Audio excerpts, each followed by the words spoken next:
Nos daremos inicio en un minutico.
Bueno, entonces empezamos siendo las 2 en punto. De nuevo, nuevamente bienvenidos a la 17ª Conferencia Internacional de AMNET, Aprendizajes en Latinoamérica, Implicaciones para la Salud y la Vigilancia sobre COVID-19. Continuaremos con nuestro cuarto panel académico titulado Respuesta de países ante la emergencia COVID-19, desafíos y logros, que será moderado por el doctor Noel Barengo. Les recuerdo que el doctor Noel Barengo es médico, magíster y PhD en Salud Pública de la Universidad de Finlandia Oriental y en la actualidad es profesor del Departamento de Medical and Population Health Science Research en Herbert Wharton College of Medicine en Florida International University en Miami, Florida, y es actualmente investigador, consultor, docente, revisor científico y nuestro honorable miembro del Board de AMNET. Así que tenemos ese inmenso gusto, los dejo en compañía del doctor Noel Barengo para que haga la presentación a nuestro grandioso y maravilloso panel de expertos que nos acompañarán en este bloque. Agradecemos la participación de todos ustedes y muchas gracias. Excelente panel. Muchísimas gracias, Paula, por la presentación y bienvenidos a todos este panel. Tenemos 4 panelistas excelentes, todos bien reconocidos en sus áreas. Tenemos al doctor Guillermo Sequera, ministro del Ministerio de Salud de Paraguay. Es especializado en medicina preventiva, salud pública, tiene una maestría en salud pública y en investigación en ciencias de la salud. Es el director actual de Vigilancia de la Salud del Ministerio de Salud de Paraguay. Bienvenidos, Guillermo. Tenemos también al doctor Rodrigo Enríquez, que es médico, docente, investigador del Grupo One Health de la Facultad de Medicina de la Universidad de las Américas de Ecuador, en Quito. Es especialista en medicina familiar, experto en evaluación de tecnologías sanitarias y evaluaciones económicas en salud, con 10 años de experiencia en síntesis de evidencia para informar políticas públicas en el sector de salud. Sus áreas de investigación son evaluación de tecnologías sanitarias, economía de la salud, estudios de costos de la enfermedad y carga de la enfermedad y educación médica. Bienvenidos, Rodrigo. También tenemos de Costa Rica el doctor Juan José Romero, que es médico veterinario. Tiene un doctorado de epidemiólogo de Wageningen, la Universidad de Wageningen en Holanda. Tiene más de 135 artículos científicos en revistas especializadas y capítulos de libros. Es miembro de consejos editoriales de revistas indexadas en Scopus, también coordinador y profesor de la maestría en epidemiología de la Universidad Nacional de Costa Rica desde 2002. Es profesor de doctorado en Ciencia, Movimiento Humano y Calidad de Vida de la Universidad de Costa Rica y la Universidad Nacional de Costa Rica. Tutor y asesor de varias decenas de tesis de licenciatura, maestría y doctorado. Bienvenidos a Juan José a ese panel. Y al final tenemos al doctor Carlos Espinal, que es origen de la Universidad de Antioquia y es médico, es el interim chair del departamento, del director o departamento de Global Health Consortium o departamento de Global Health, como estar en el Colegio de Salud Pública de la Universidad Internacional de la Florida. Él es el director del Global Health Consortium y tiene una carrera muy amplia con especialización de enfermedades tropicales, epidemiología y desarrollo de vacunas para la malaria. Y tiene amplias bases con publicaciones y es una de las personas más reconocidas también en la OPS en su área de experticia. Bienvenidos, Carlos. Un placer tenerte también aquí en nuestro panel. A continuación, vamos a empezar con la primera disertación del doctor Guillermo Sequeira de Paraguay. Hola Noel, gracias por la invitación, gracias por la presentación. Un honor para mí estar en este panel con el nivel de expertos. Voy a compartir con ustedes mi pantalla.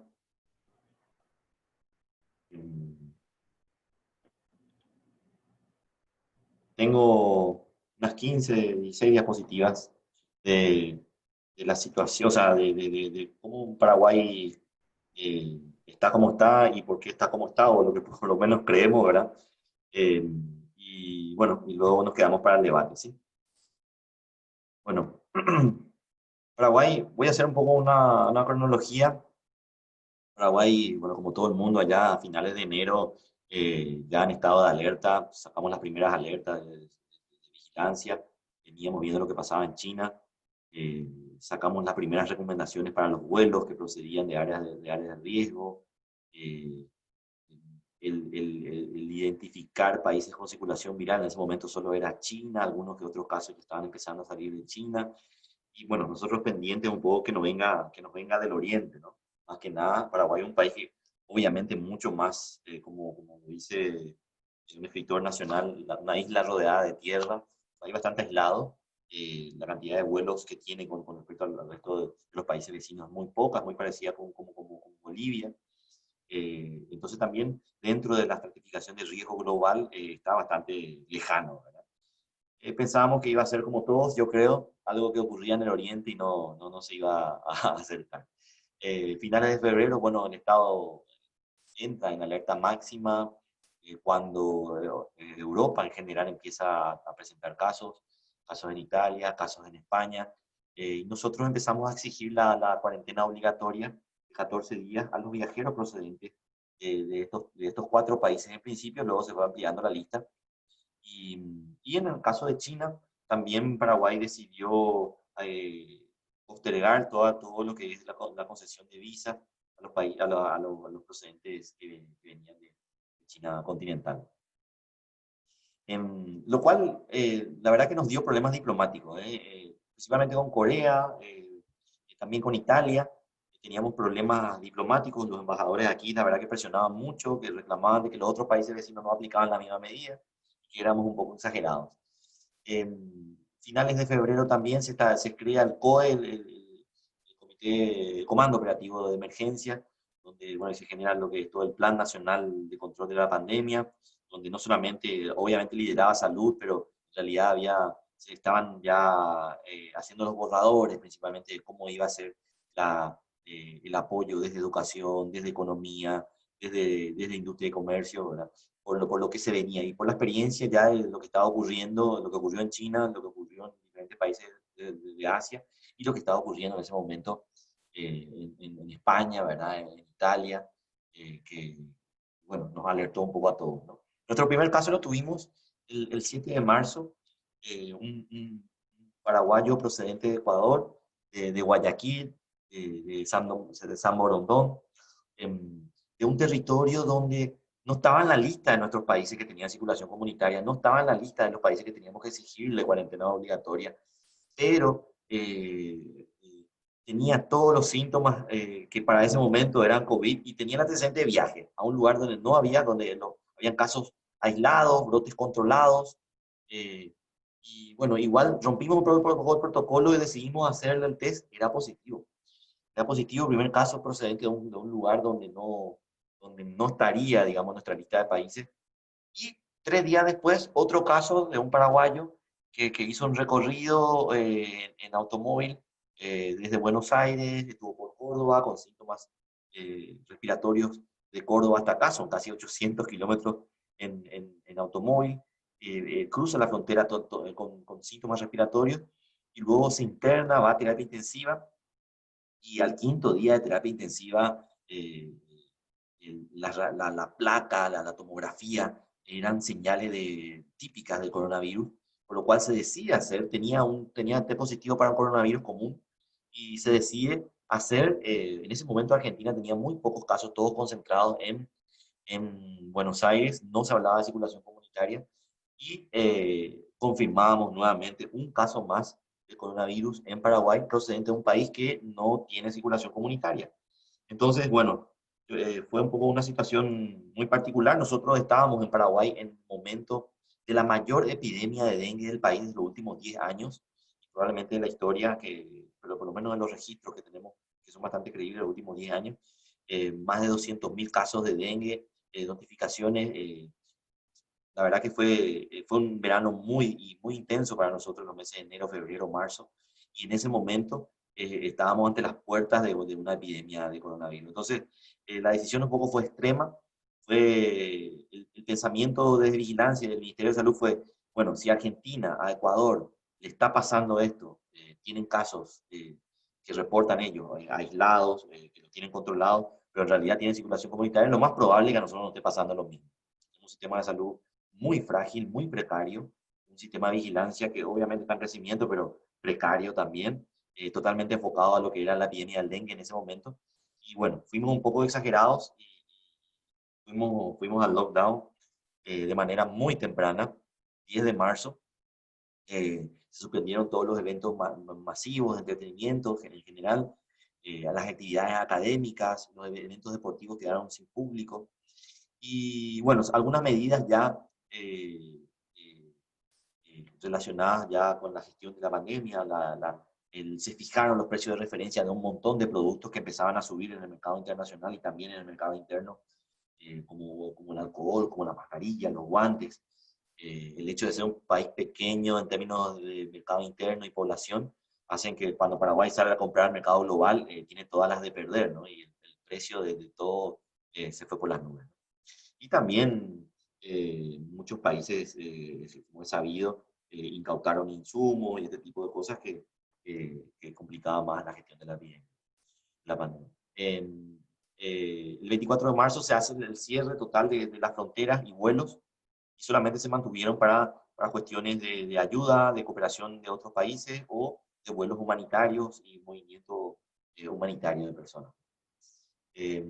Nuestra capacidad de testeo era ínfima.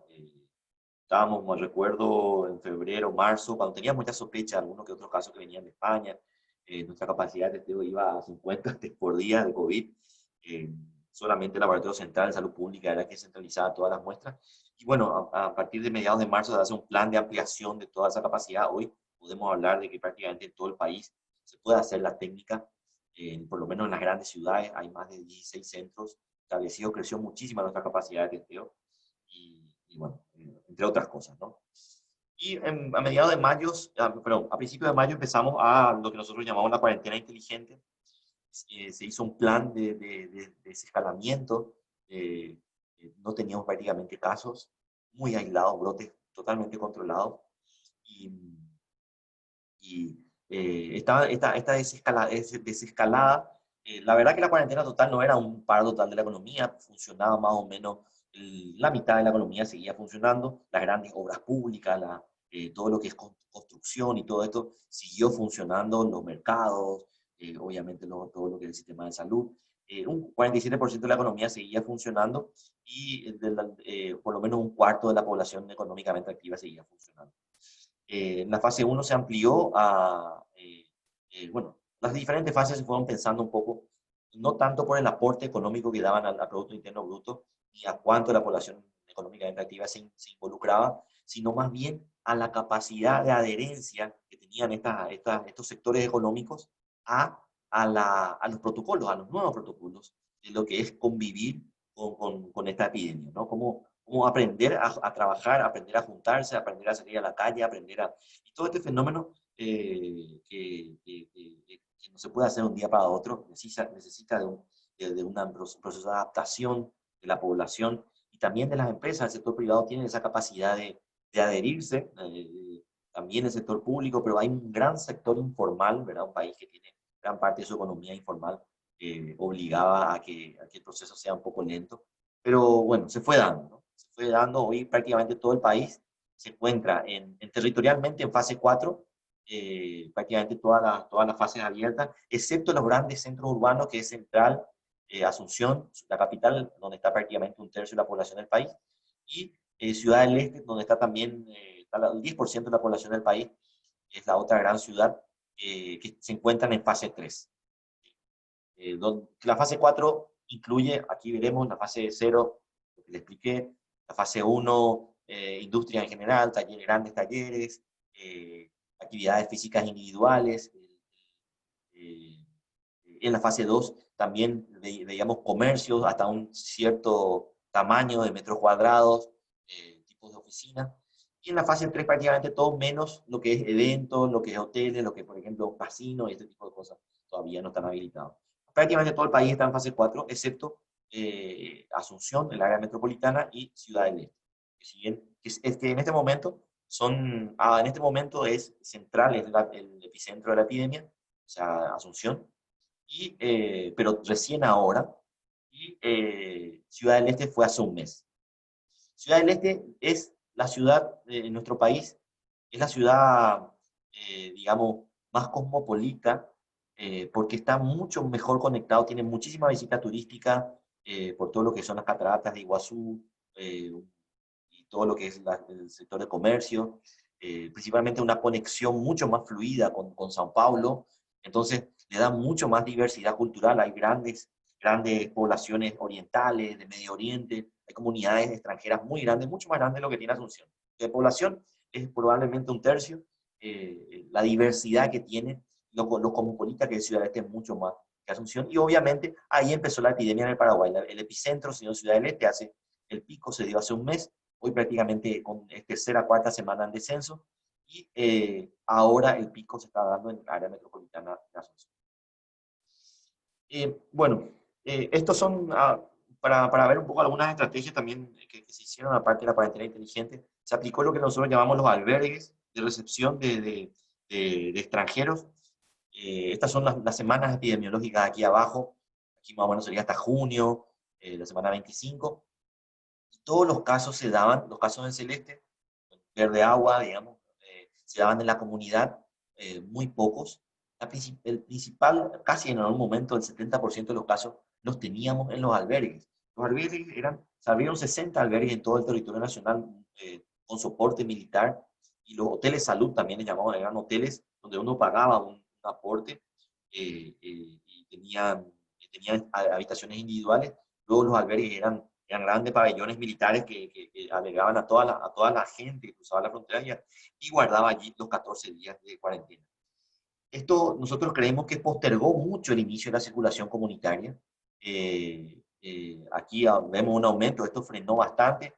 La circulación comunitaria se da después, recién, julio, agosto, y gran parte de los casos, obviamente, se dan, el 80% de los casos positivos se dan de paraguayos que venían de Brasil, que venían específicamente de São Paulo. Paraguay es el país que está más metido dentro de Brasil, es el país que está más cerca de São Paulo de todos los otros países sudamericanos. Y aún así, hoy en este momento es el país que está teniendo probablemente el penúltimo, el inicio de la epidemia, de la circulación comunitaria. Esto era, imagínense aquí arriba, abril, mayo, donde la epidemia era prácticamente nula. Gran parte de los casos eran de esta zona del país. Aguazú, de una zona agrícola, una zona agroexportadora, no hay grandes centros urbanos, pero la mayoría de los casos que se den en la diapositiva anterior, que estaban en albergues, eran de acá. Era la gran migración, también un proceso, aquí hay que ver también la entrelínea de los datos que nos va mostrando, ¿no? Procesos migratorios que se dan en el país, la expulsión del campo, de muchos trabajadores del campo, que van a trabajar en San Pablo, las grandes empresas de San Pablo, las grandes maquiladoras de San Pablo que tienen obreros bolivianos y paraguayos, estaban cerradas por el COVID, y muchos de ellos volvían y eran de esta zona del país. Aquí prácticamente la epidemia es nula. En ese territorio realmente lo que estamos viendo aquí es de dónde, los casos que estaban en los albergues, de dónde eran y a dónde iban a ir si no estaba la estrategia de los albergues. Hoy la epidemia es esta, estamos en la semana 39 epidemiológica. Lo de los albergues quedó como un recuerdo anecdótico, pero en su momento ayudó a frenar la epidemia. Y toda la estrategia fue tratar de poner el pico fuera del invierno. Teníamos todo en el invierno, habitualmente en Paraguay, y supongo que en todos lados también, nosotros, el sistema de salud está prácticamente saturado por las atenciones pediátricas, las atenciones en adultos, no solamente por los virus respiratorios que circulan, sino también hay un aumento de los eventos cardiovasculares en general, de ACV, infartos en general. De hecho, los análisis de mortalidad en nuestro país en los últimos 10 años muestran que en los meses de julio y agosto, que es el invierno en el sur, son los meses donde hay un 10 o un 12% más de mortalidad en general por estas causas, diversos, todas las causas, un 10 o un 12% en general, por la época de invierno. Entonces, nosotros queríamos un poco empujar el pico de la epidemia más allá del invierno, que en general el sistema de salud está menos estresado. Hoy el estrés se da exclusivamente por COVID y evitamos esa complejidad de tener dos picos simultáneos en el sistema de salud. La situación de Paraguay, la verdad que dentro de todo es alentadora. Igual, esto recién está empezando, no es con ningún aire triunfalista, pero sí la tasa de letalidad cerca del 2%, una tasa de mortalidad general de 9.7 por 100.000 habitantes. Creemos nosotros que vamos a llegar a fin de año con una tasa probablemente de 20 por ahí. En líneas generales tenemos 35.000 casos. Nosotros la confirmación de casos se da por la técnica de RT-PCR y por la técnica de antígenos introducida desde hace poco menos de 2 o 3 semanas. No estamos usando la serología para confirmación de casos, solamente se usan para los estudios de seroprevalencia y para para el manejo de un paciente internado, ¿verdad? Si están sospechando de otra cosa y no les sirve el diagnóstico. En líneas generales tenemos 7% de internación, 1% va a terapia intensiva, y bueno, también tenemos casos en los pueblos originarios, ¿verdad? Muy poco, pero también con una alta letalidad. Esto probablemente porque hace poco los test, las poblaciones indígenas, ¿verdad? Y también por la vulnerabilidad, obviamente, que tienen. Esta es nuestra curva epidémica. Algo que también nos ayudó o que nos presionó esta pandemia es un poco a mejorar la gestión del dato, de la epidemia, de vigilancia. Estamos dejando unas experiencias muy importantes para todo lo que es la gestión del dengue también en general, de tener datos abiertos en general, es toda una cultura. Aquí con la plataforma Tableau, en la página del Ministerio de Salud de Paraguay, uno puede visualizarlo aquí, pero también puede descargar los datos y hacer los análisis que uno considere. Eso nos ayuda mucho. Muchas universidades vuelven a revisar nuestros mismos datos y nos dan otras perspectivas de las que nosotros podemos ver en el sistema de salud. Aquí a la izquierda es la situación epidemiológica del país, en general, los datos acumulados, los casos activos, dónde están, en qué distrito, en qué ciudad, uno puede acercarse, esto es interactivo. Y a la mano derecha, lo que nosotros le llamamos el tablero de fases, monitoreo de fases, las diferentes fases de la cuarentena inteligente, donde uno puede también entrar en diferentes regiones del país. Esto es a nivel nacional, donde vemos las coberturas de camas de terapia intensiva, la capacidad, cómo están, a cuánto de capacidad, también las camas comunes. Aquí vemos también el nivel de consultas, aquí en negro, lo que son adultos, van a aumento, los picos generalmente son los lunes, el fin de semana cae, y en las consultas pediátricas que vemos ligero descenso. Y un comparativo con el año anterior, comparativamente, el nivel de consultas es prácticamente un cuarto de lo que fue el año anterior. También esto es la dinámica de las llamadas telefónicas. El 154 es un número telefónico donde también se monitorea la cantidad de síntomas que tiene la gente que llama y con los cuales se agenda la toma de muestras. Un histórico. Aquí las semanas epidemiológicas, en color un poco cuántos fueron en albergue, cuántos fueron comunitarios, cuántos fueron viajeros. Y el famoso RO, con diferentes técnicas, diferentes líneas, algunas proyecciones de cuánto va a ser la ocupación de camas en las próximas semanas. Aquí un poco la gestión de las camas, como van a ver cómo sigue en aumento la ocupación de camas en general. Sí es interesante ver cómo de todas las camas ocupadas, como al principio la mayoría iba a terapia intensiva y esto se va normalizando, más o menos queda como un 20% de uso, o sea, de los pacientes que se internan un 20% va a terapia intensiva.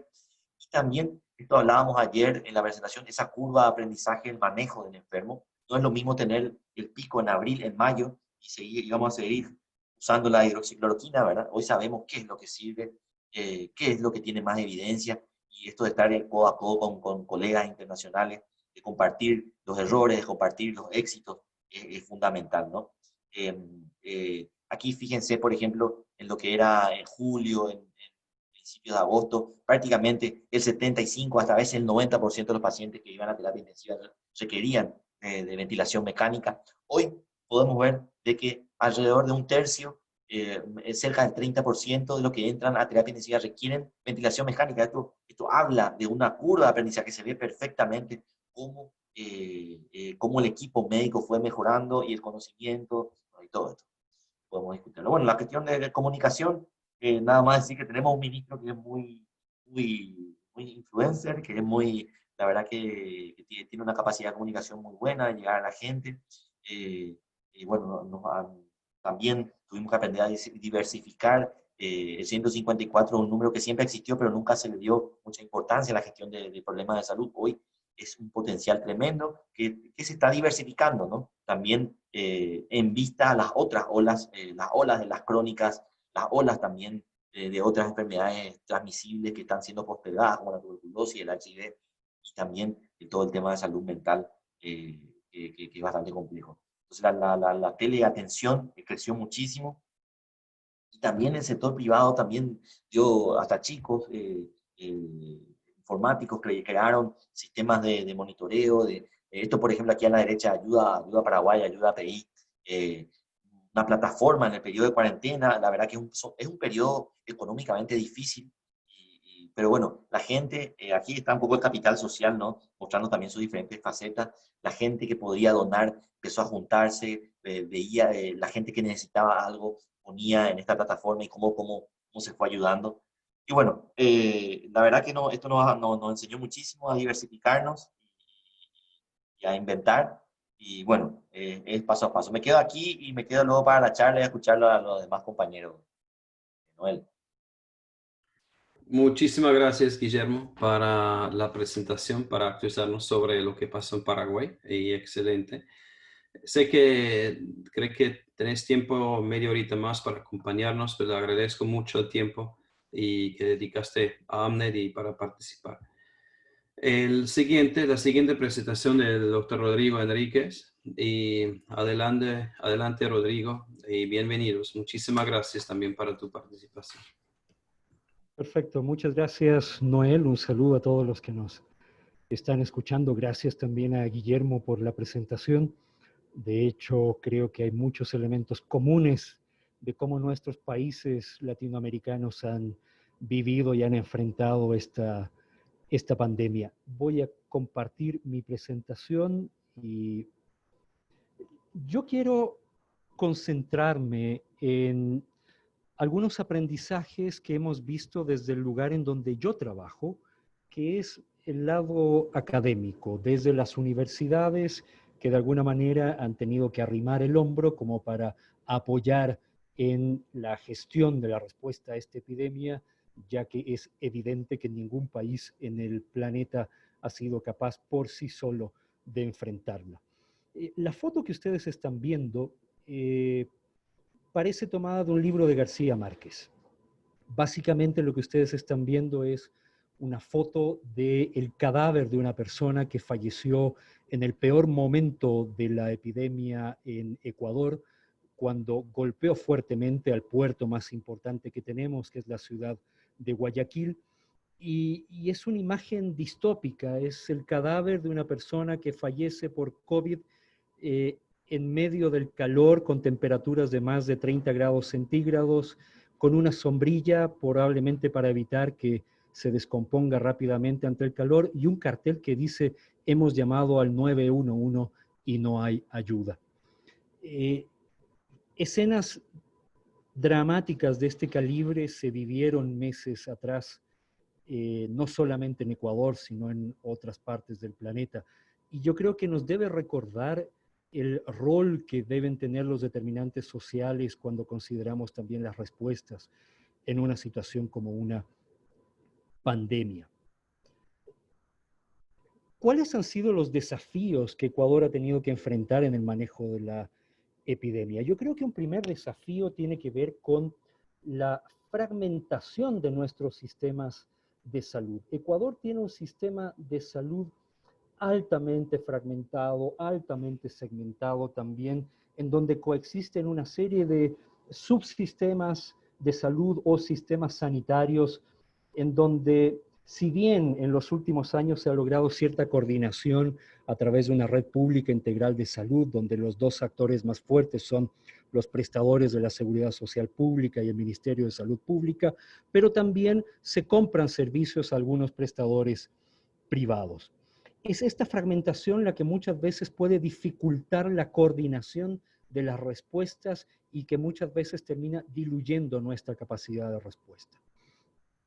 Si vemos rápidamente una línea de tiempo de lo que ocurrió en Ecuador, como mencionaba nuestro colega de Paraguay hace algún momento, nosotros también al inicio estábamos expectando como un fenómeno muy lejano lo que estaba sucediendo en China a finales de diciembre del 2019 e inicios de enero del 2020.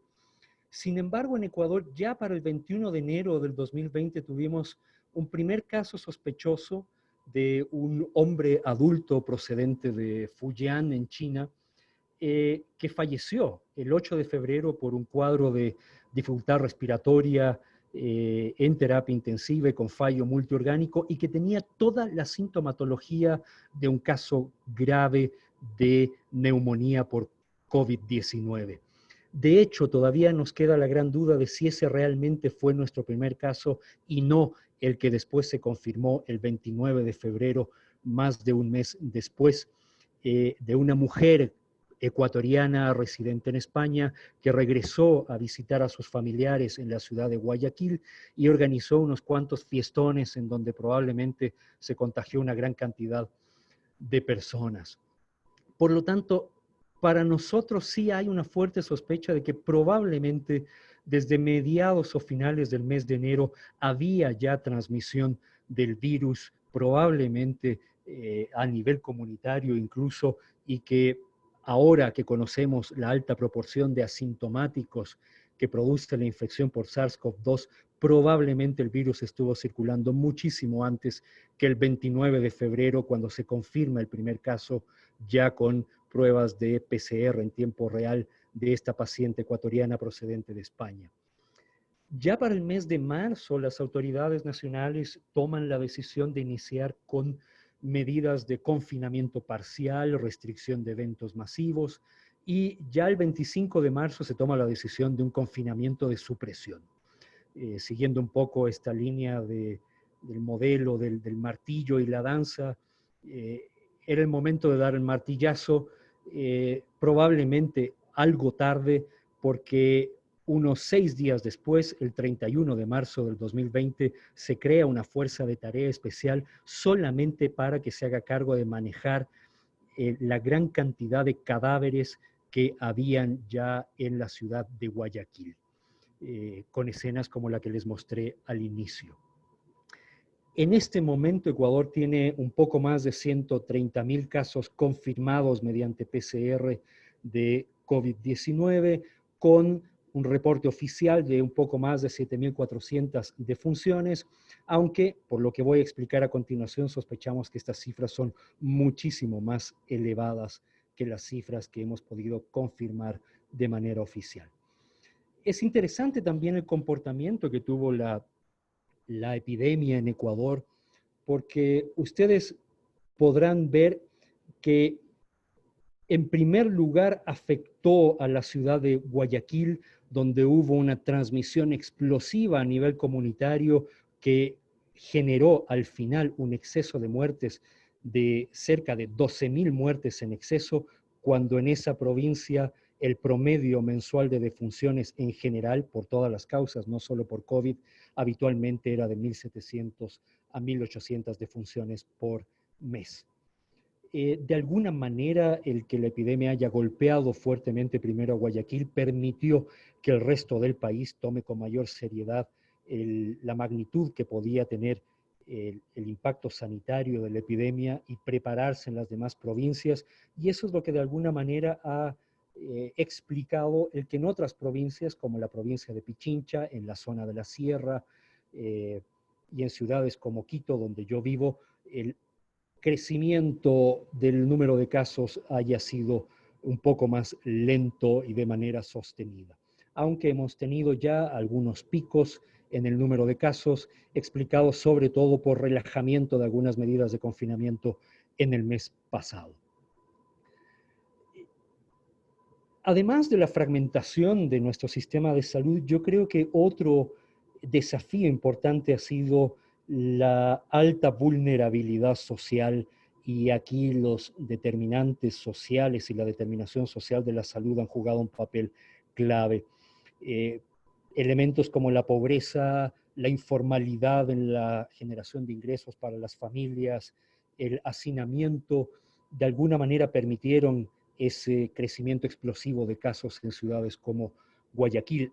También hay un fenómeno interesante, porque nuestro colega de Paraguay mencionaba justamente que uno de los primeros casos importados a Paraguay procedía de Ecuador, un ciudadano paraguayo que estuvo en Ecuador, específicamente en la ciudad de Guayaquil y en un barrio de altos ingresos como San Borondón.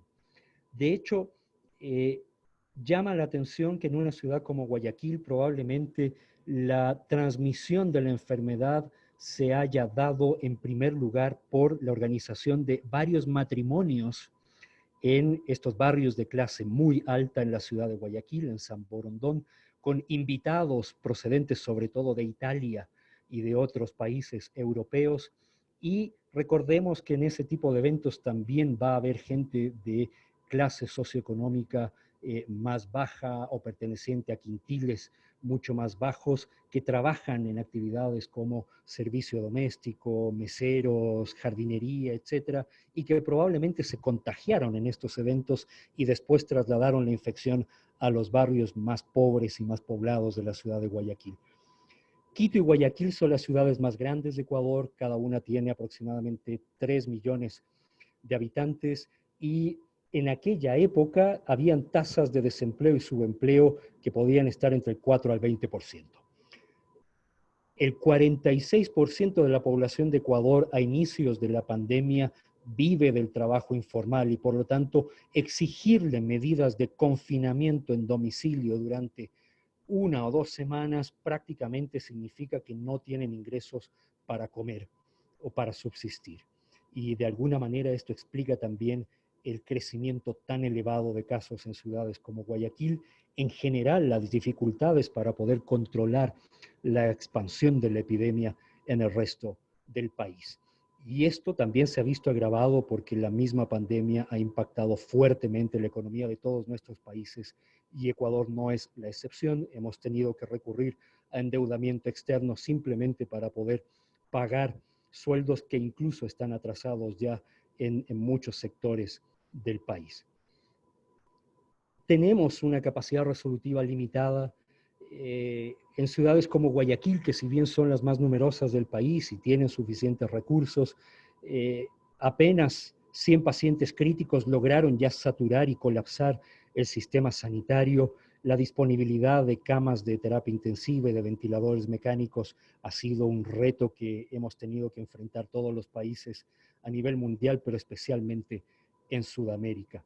Y eso es lo que de alguna manera explica estas escenas que yo les mostraba, con cadáveres en las calles o una gran cantidad de cadáveres arrumados en servicios de salud esperando tener un espacio para poder ser sepultados.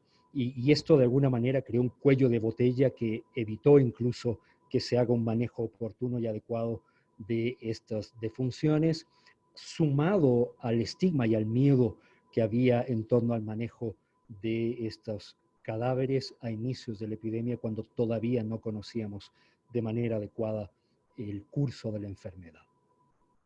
Yo creo que otro elemento muy importante son los elementos del contexto epidemiológico en el cual vivimos.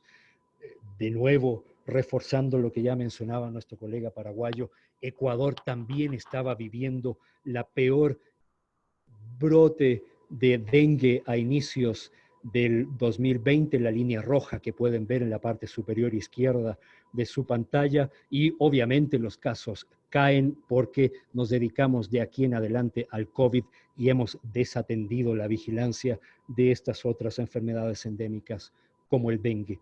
De hecho, es muy probable que en la actualidad muchos de los casos sintomáticos en los que se sospecha COVID realmente se traten de dengue y estemos también ante la emergencia de otras condiciones como influenza estacional.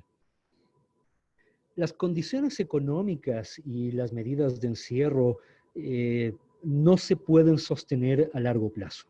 Nuestra universidad hizo algunos estudios en donde se determinaba que más de la mitad de las empresas en el país no iban a poder resistir más de 37 días y el 75% de las empresas del país no podían resistir más de 70 días de cuarentena o de confinamiento y restricción de la actividad económica y de la movilidad. Y eso ha generado gran presión por parte de grupos de poder para la reapertura de las actividades económicas y, de alguna manera, esta disyuntiva que muchos dicen que es una falsa disyuntiva entre economía y salud, de hecho, hay muchas familias que la viven día a día. Apenas se hicieron algunos avisos de relajamiento de las medidas de confinamiento en algunas ciudades de Ecuador, inmediatamente muchas de las calles ya se veían abarrotadas de gente que quería retomar su actividad, y esto de alguna manera ha dificultado también el manejo y el control de la epidemia en Ecuador. Otro tema que también es común a todos ha sido nuestra alta dependencia tecnológica y nuestra limitada capacidad para responder con un número de pruebas suficientes. La cantidad de pruebas de PCR que se hacían a inicios de la epidemia era totalmente insuficiente, e incluso el día de hoy Ecuador probablemente tiene una de las tasas de realización de pruebas por población más bajas de la región. Y la dependencia tecnológica es un elemento a tomar en cuenta aquí, porque si bien hubo incluso aportes y donaciones de empresas para montar laboratorios de diagnóstico, las dificultades para pagar los insumos y los aspectos de geopolítica jugaron en contra de poder implementar esto. Es evidente que la famosa solidaridad de la globalización rápidamente en el contexto de pandemia se convirtió en proteccionismo de los países de más recursos, y empezamos incluso con medidas de pirateo de insumos tan básicos como los de equipos de protección personal, no se diga los insumos para la realización de pruebas diagnósticas. Y aquí es donde entra el rol de otros actores y algunos de los aprendizajes que hemos tenido en nuestro país. Yo creo que uno de los primeros aprendizajes fue que las instituciones de gobierno por sí solas en un sistema de salud fragmentado y desfinanciado no son suficientes como para plantear una respuesta en un entorno de pandemia. Y por lo tanto, la coordinación entre múltiples actores y la respuesta desde lo local de alguna manera ha permitido ir resolviendo algunos de los problemas que enfrentamos durante la epidemia. Yo creo que hay que rescatar el rol que han tenido actores como las universidades, especialmente universidades públicas, pero también universidades privadas, para ampliar la red de laboratorios con capacidad diagnóstica. En este momento, la gran mayoría de universidades en Ecuador tienen capacidad instalada para realizar pruebas, si bien no en un número importante, pero de alguna manera contribuyen a mejorar el acceso. Sin embargo, aquí todavía faltan elementos de política pública y de regulación. Es de alguna manera inverosímil que en países de limitados recursos como Ecuador, el precio de una prueba de PCR al público en un laboratorio privado oscile en el rango de 80 a 120 dólares por prueba, cuando el costo de realización de esa prueba puede reducirse fácilmente 10 veces, adoptando economías de escala y liberando nuestra dependencia tecnológica de plataformas de diagnóstico cerradas. Ese ha sido el trabajo que han hecho muchas universidades. diferentes universidades estatales, privadas, incluida la universidad donde yo trabajo, montaron laboratorios de diagnóstico molecular de SARS-CoV-2 que de alguna manera han permitido el acceso a poblaciones vulnerables y que no tienen recursos económicos a poder realizar el diagnóstico y a partir de allí las intervenciones de salud pública para el seguimiento de contactos, la creación de cercos epidemiológicos y tratar de contener de alguna manera la transmisión a nivel de la comunidad. Yo creo que hay aspectos clave que tendremos que discutir no solamente al interior de los países, sino a nivel regional, y es, creo yo, reducir nuestra dependencia de los sistemas de plataformas cerradas y probablemente ser más fuertes en enfrentar los monopolios de las tecnologías a través de monopsonios, en donde no solo los estados, sino diferentes organizaciones regionales son las que enfrentan a estos monopolios como monopsonios para mejorar el acceso a tecnologías que permitan enfrentar el reto de diagnóstico, por poner un ejemplo. Hemos tenido aprendizajes también de que muchas de las exquisiteces tecnológicas, como por ejemplo el utilizar hisopos de fibras sintéticas para la realización de PCRs, en realidad eran un mito y que un hisopo con mango de plástico y punta de algodón común y corriente podía tener un mejor desempeño que los hisopos que eran muchísimo más caros. Y esto lo fuimos aprendiendo en el curso de la pandemia. También hemos adoptado algunas estrategias como el monitoreo ambiental de la presencia de residuos del virus en aguas en diferentes comunidades. Esto todavía está por probarse, pero podría ser una estrategia de monitoreo comunitario y todavía tendremos que evaluar a mediano y largo plazo el impacto ambiental que puede tener la presencia del virus en el ambiente con la posibilidad de transmisión también a otras especies animales. Y finalmente yo quiero dejar algunas reflexiones ya para la mesa. Cuando hablamos de temas tan básicos como diagnóstico, rara vez discutimos elementos como el umbral en la toma de decisiones.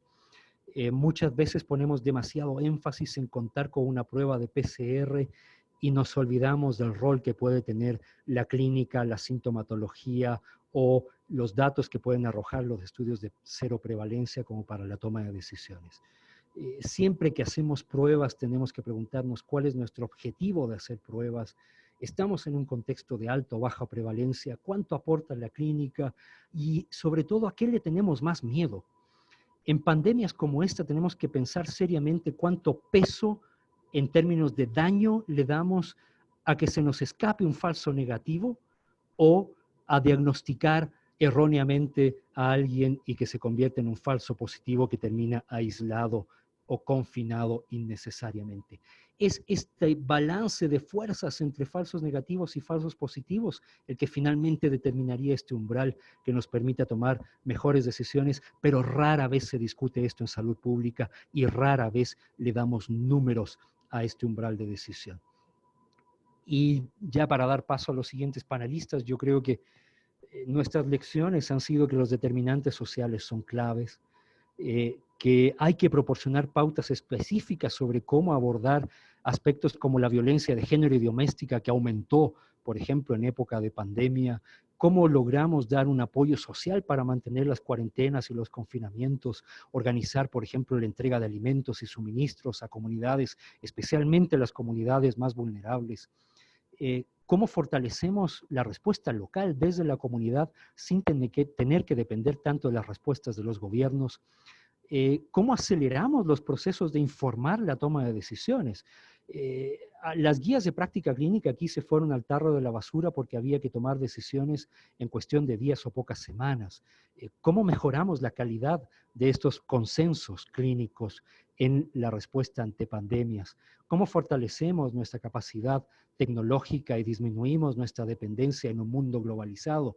¿Y cómo logramos poner de nuevo en la mesa de discusión el enfrentar los monopolios tecnológicos que tienen también que ver con la geopolítica, con monopsonios regionales que lamentablemente hemos ido desmantelando en los últimos años en nuestros países de Sudamérica? Dejo esto más bien para la reflexión y seguiremos escuchando lo que tengan nuestros siguientes panelistas. Muchísimas gracias, Rodrigo. Excelente. Aprendimos muchas cosas nuevas y específicamente sobre Ecuador.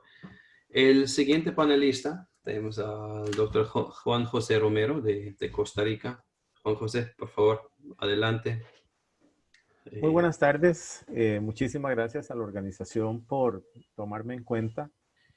Yo podría decir que lo que nos acaba de contar Rodrigo para la experiencia del Ecuador es básicamente lo que pasó en Costa Rica. Entonces, vamos a ver, muchas de las conclusiones a las que ha llegado, a las que ha llegado Rodrigo o la que nos ha contado Guillermo desde Paraguay, son vivencias bastante comunes a lo que ocurrió en Costa Rica. Entonces, primero que todo, para ponernos en contexto de cómo funciona el sector salud en Costa Rica, que es importante explicarlo, nosotros tenemos, digamos que muchos entes que colaboran en el sector salud. Tenemos dos grandes, que son el Ministerio de Salud y el Ministerio de Agricultura y Ganadería dentro de este concepto de One Health, pero tenemos a la vez, digamos, suplidores de servicios de salud públicos y privados. Servicios públicos que son colaboradores en todo este proceso de ofrecer servicios de salud, como municipalidades, acueductos y alcantarillados.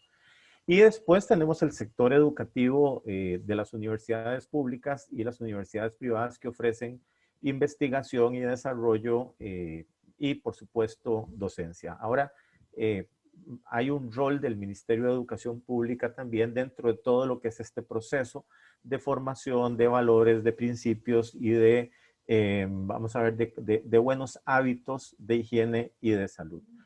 No lo tenemos, digamos que muy claro, ¿verdad? Pero sin embargo queda por ahí. Entonces, en realidad tenemos dos grandes actores para atacar la pandemia o los grandes eventos en salud que ocurren en Costa Rica, y es el Ministerio de Salud por un lado y la Caja Costarricense de Seguro Social por el otro. El primero como ente rector y el segundo como ente prestador.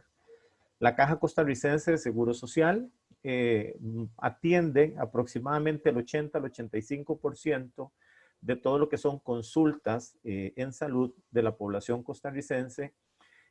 Tiene distribuido por todo el país cerca de 1.400 equipos básicos de atención integral que están conformados por médico, bueno, profesional en medicina, enfermería, asistencia en sistemas de información y farmacia.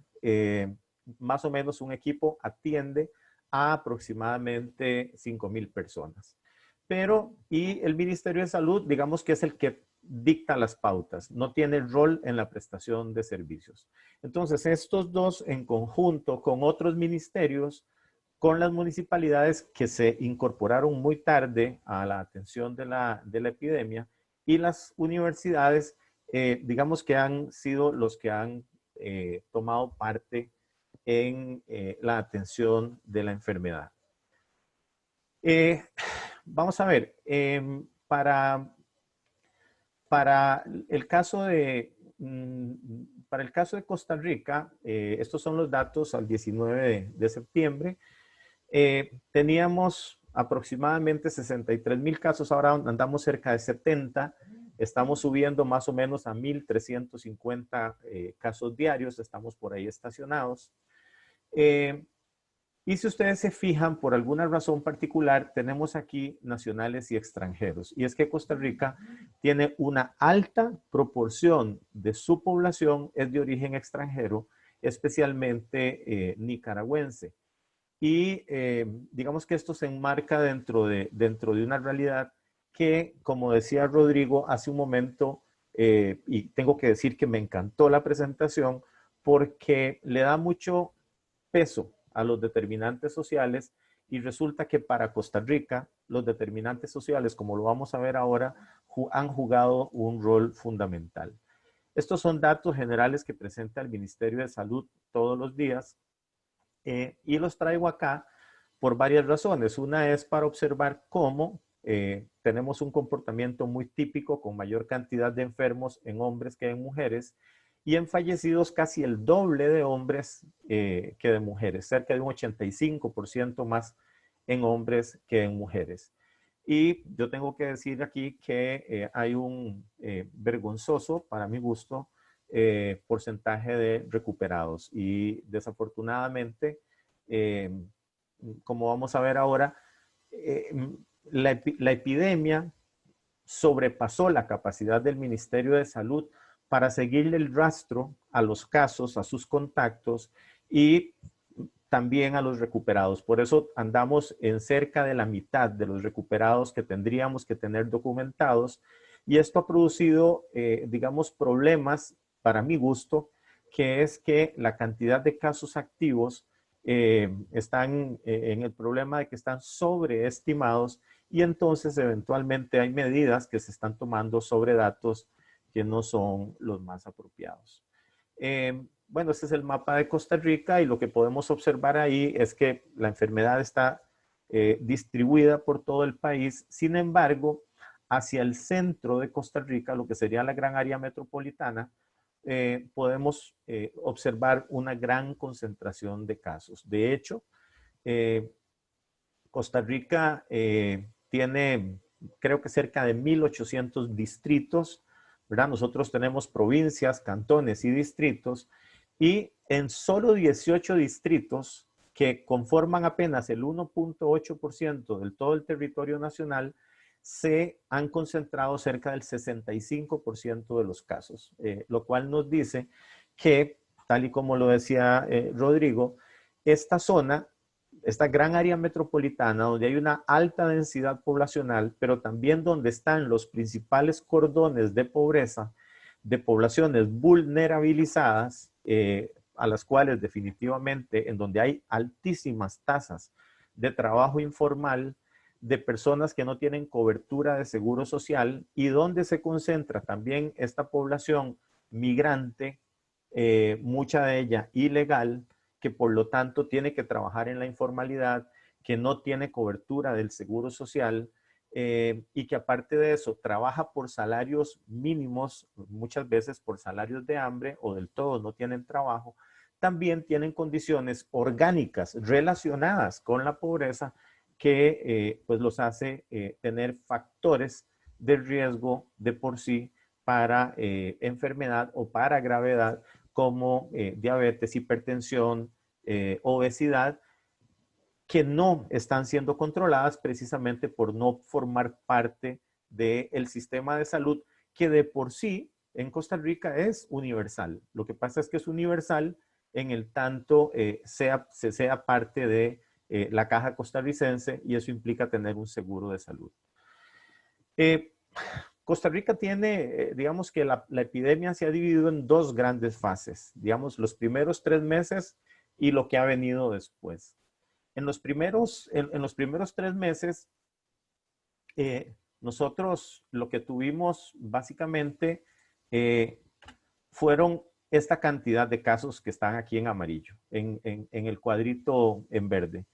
Prácticamente no tuvimos casos. Pasaron 85 días para completar 1,000 casos. Esto, vamos a ver ahorita, fue producto de martillazos, ¿verdad? Hubo un martillazo en plena Semana Santa, ya por abril, que lo que buscó fue ganar tiempo para que el sistema de salud se preparara, se incrementara en la cantidad de camas en general, camas, lo que llamaríamos camas de salón para COVID, o camas de cuidados intensivos para COVID.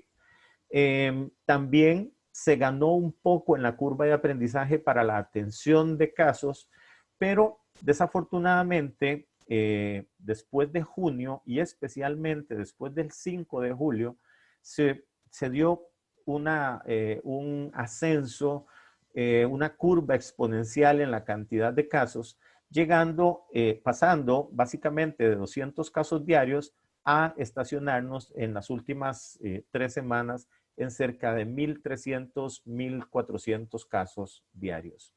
Esto, por supuesto, también ha tenido un efecto importantísimo sobre la ocupación de camas hospitalarias y sobre la cantidad de muertos diarios. Entonces, aquí podemos observar en el cuadro, en el gráfico superior, cómo tenemos una mortalidad, una cantidad de casos que al principio prácticamente eran muy raros, para después llegar a tener, digamos hasta el 17 de julio aproximadamente, cerca de 5 muertes diarias, pero entre el 5 y el 30 de julio aproximadamente, comenzamos a tener en promedio 10 muertes diarias y en las últimas semanas, en las últimas 2 semanas, hemos andado cerca de 20 muertes diarias con una ocupación de aproximadamente 600, 650 personas en todo el sistema hospitalario costarricense, de las cuales más o menos el 35% corresponden a camas de cuidados intensivos. Tenemos que decir que en este momento para Costa Rica la capacidad instalada en camas para atender casos COVID anda cerca de 1,000, son cerca de 980, por ahí cerca de 1,000, y las camas de cuidados intensivos son cerca de 600. Pero ya está llegándose a una ocupación de aproximadamente el 70-75% algunos días con respecto a camas COVID. Sin embargo, tenemos que decir que afortunadamente la mortalidad general y la letalidad, digamos, corregida, anda bajo. En realidad tenemos una letalidad que anda cerca del 1.05% al día de hoy, y por ahí se ha estacionado.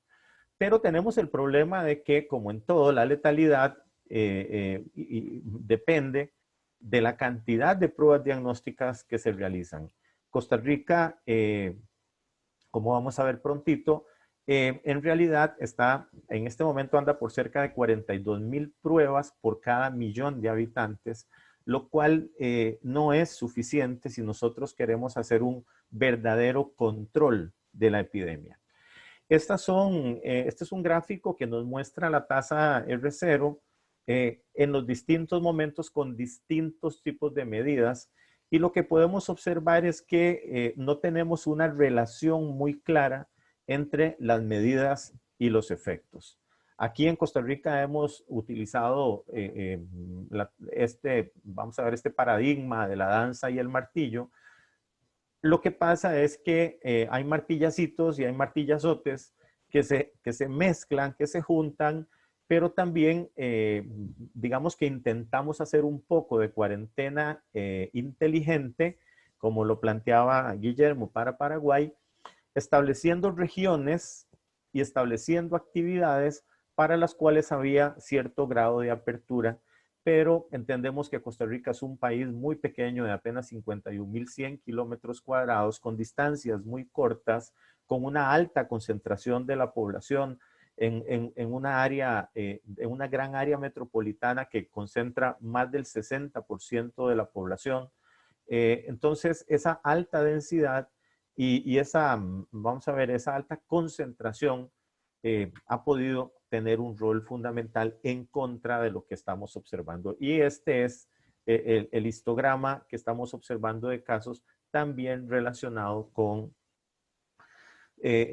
estas medidas. Entonces, lo que estamos observando es que tenemos una tasa, vamos a ver, tenemos esa RO prácticamente en 1, pero en un 1 estacionado en cerca de 1,350 casos diarios. Entonces, si bien es cierto, se logró bajar que en algún momento llegó a estar en 1.7 y lo llegamos a colocar en 1, y vamos a ver, esperamos que tienda a bajar.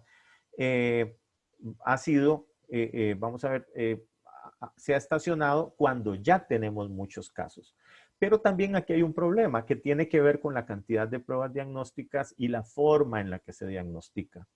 Entonces, lo que está captando el sistema es prácticamente, las infecciones son prácticamente los casos floridos, porque tenemos en promedio cerca de un 33% de positividad. Y eso significa que en realidad no nos estamos preocupando por ir a hacer un testeo masivo de manera importante. Si nosotros nos concentramos en los países de Latinoamérica, podríamos decir, utilizando los datos del Worldometers, que, bueno, Costa Rica en total de casos, pues no está tan mal comparativamente hablando. Sin embargo, cuando nos vamos a las muertes por millón de habitantes, sí estamos bastante más altos que muchos otros países del área latinoamericana. Y en la actualidad estamos en el tercero o cuarto lugar en el mundo de muertes por millón de habitantes diarios, ¿verdad? Porque tenemos una gran cantidad de casos de mortalidad en este momento.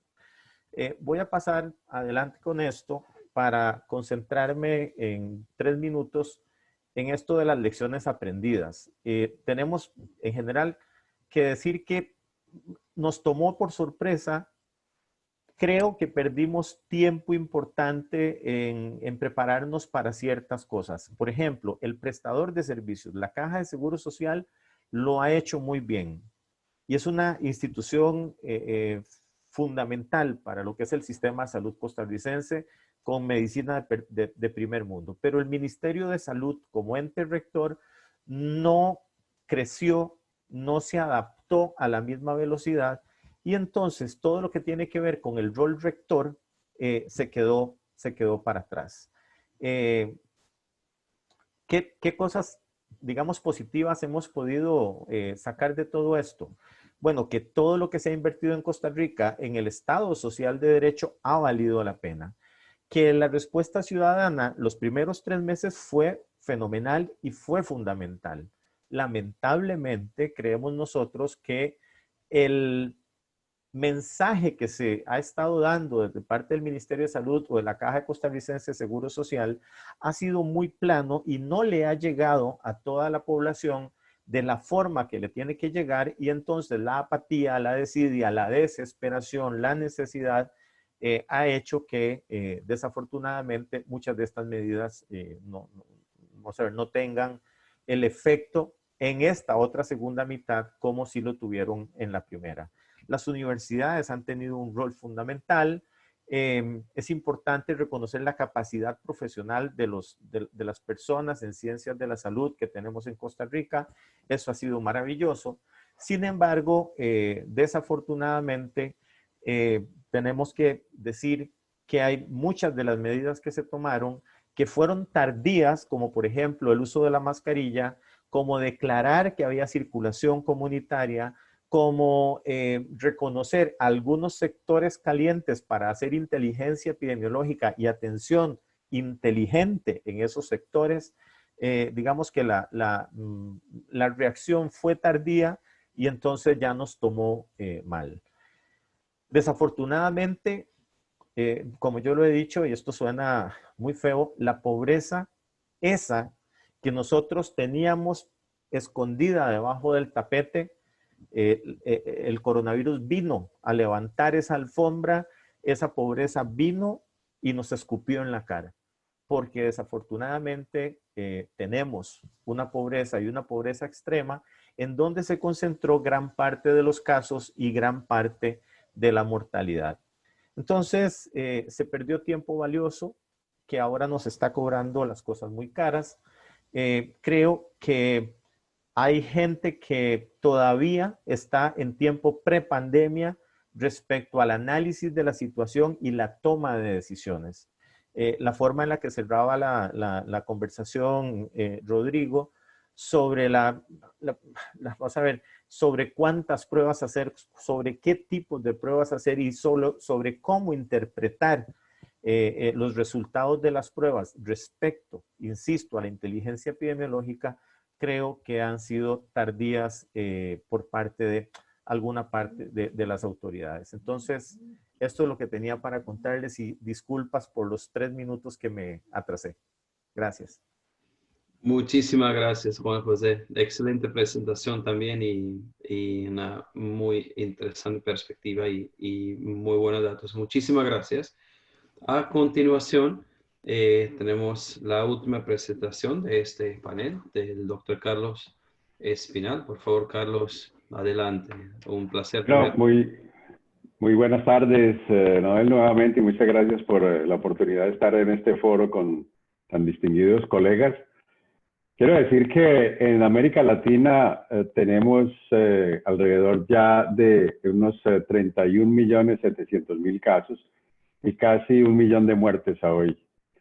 Y tenemos casos como el de Estados Unidos, donde casi unos 7 millones de personas diagnosticadas con 200.000 muertes, más que todas las muertes de las anteriores guerras desde el Golfo Pérsico hasta ahora. Ha sido una catástrofe esto en Estados Unidos, y Brasil pues no se queda atrás, tiene más o menos 138.000 fallecimientos igualmente.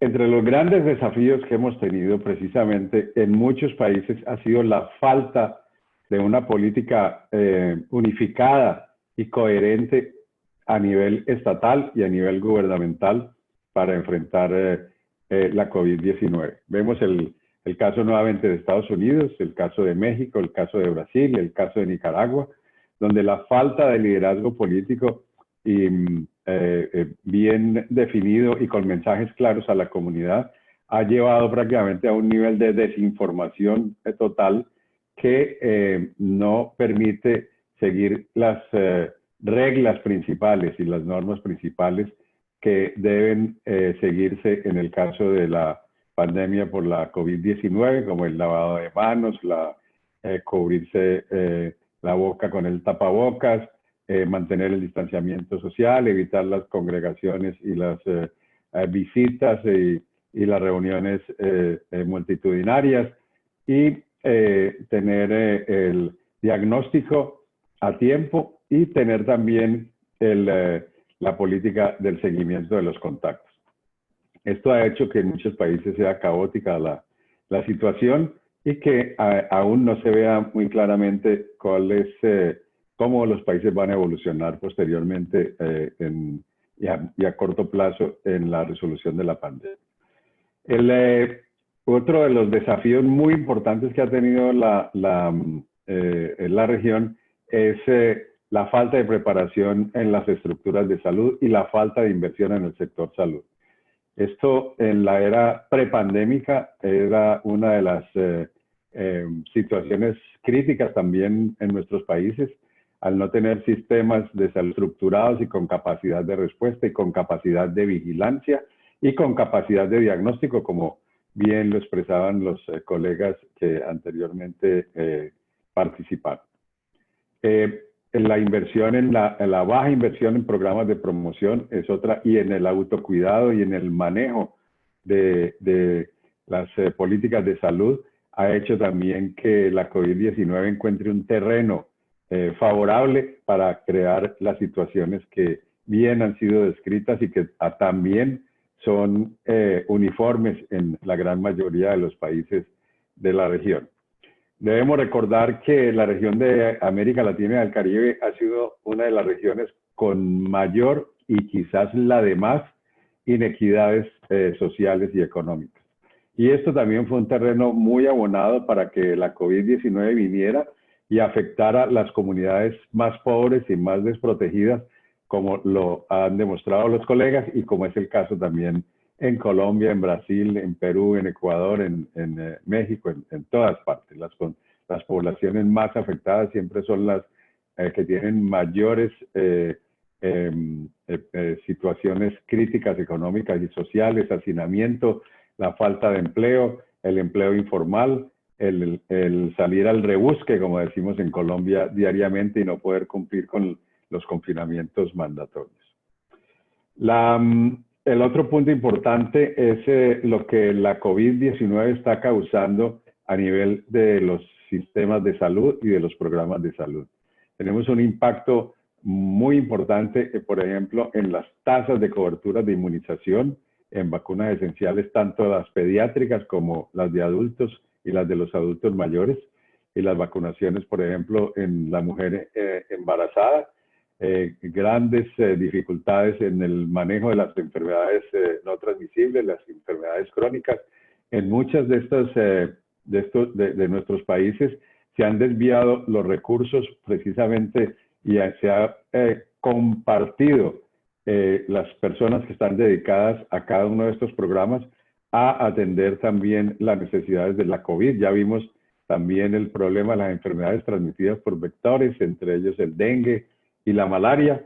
Y vemos que hay una reasignación también del financiamiento de estos programas para cubrir la deuda, que podemos llamarlo así, del COVID. Ningún país estaba preparado para tener que sacar del bolsillo 100, 200, 300 millones o hasta $1 billón de dólares para afrontar esta crisis. De manera que algunos programas tenían que estar afectados y muchos de estos programas de salud son los que han tenido el impacto de la crisis que estamos observando.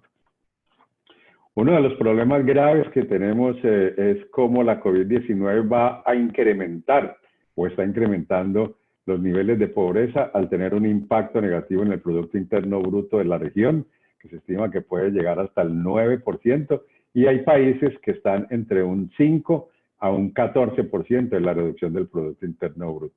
La tasa de desempleo ha aumentado en forma notoria entre un 13 al 20%, y la pobreza se estima por la CEPAL que va a incrementarse hasta en un 7% más o menos.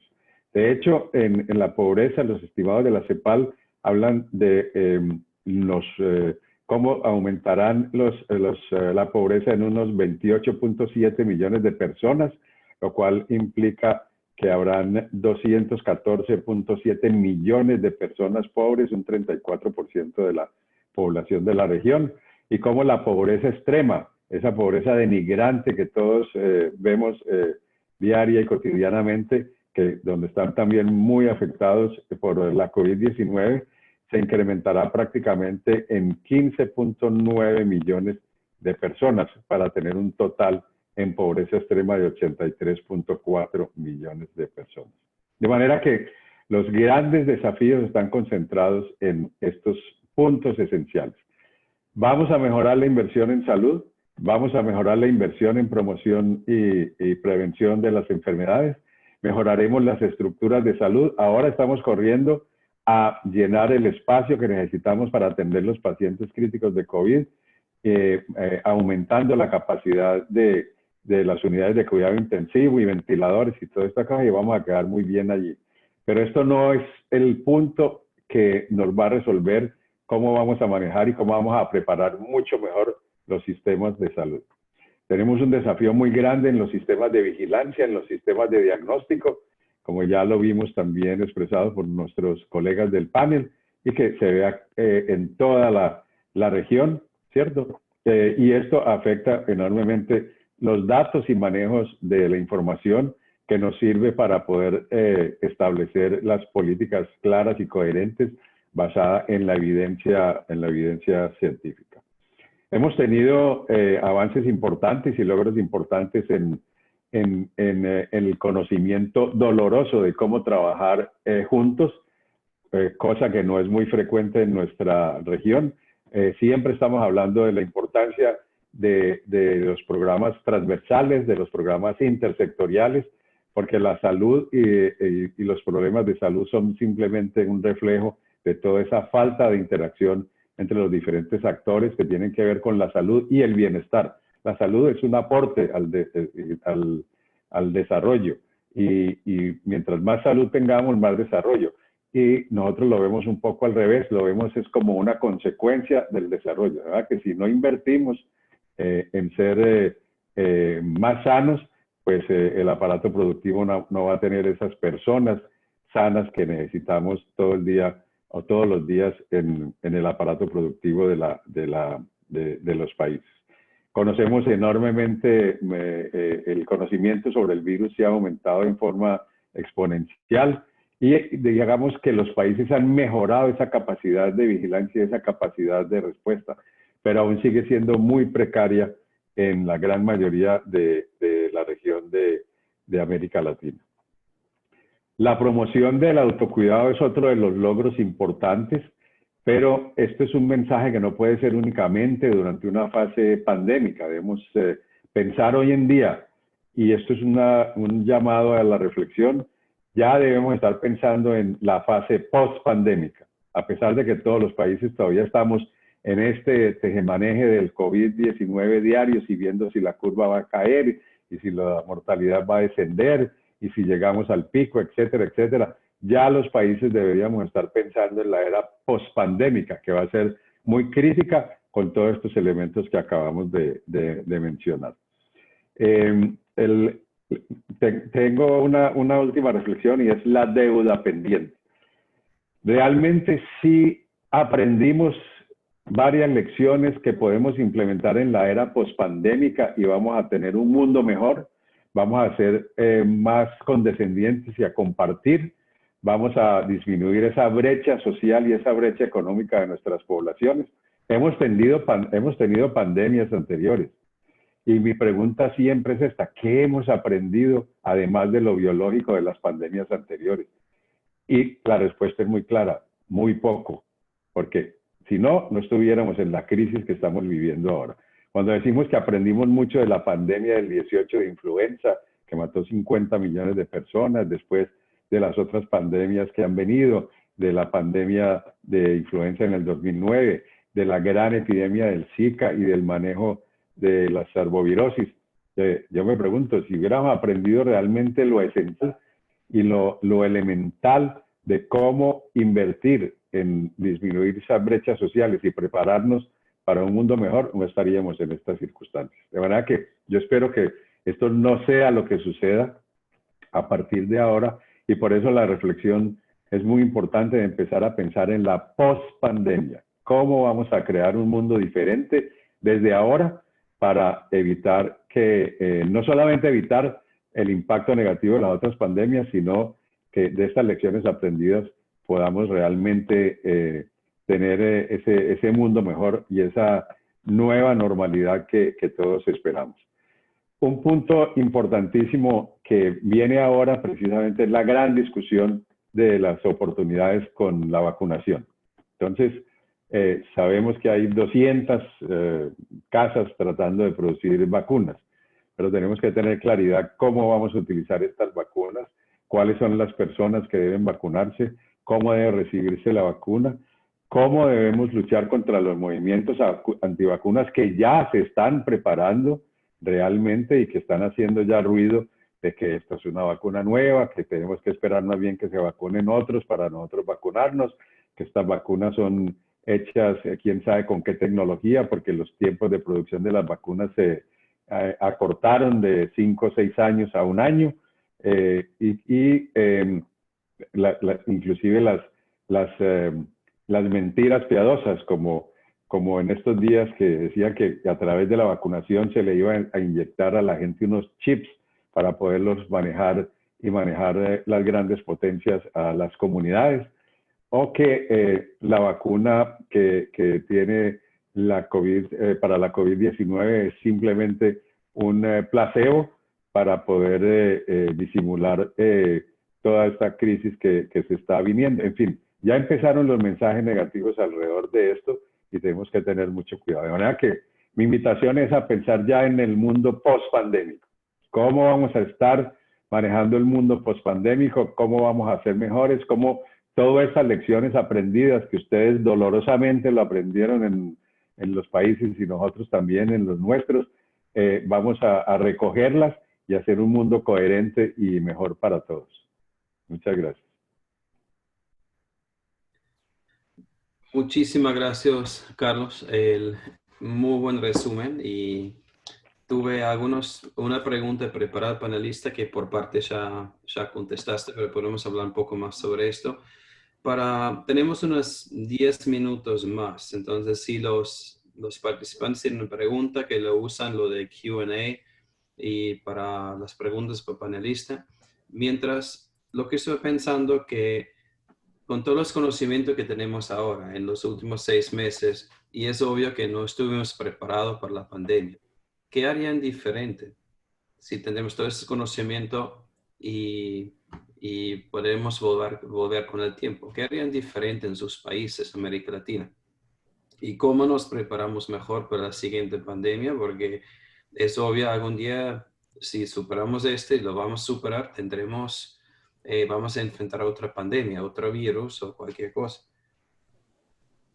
Bueno, quizás me tomo el atrevimiento de hablar.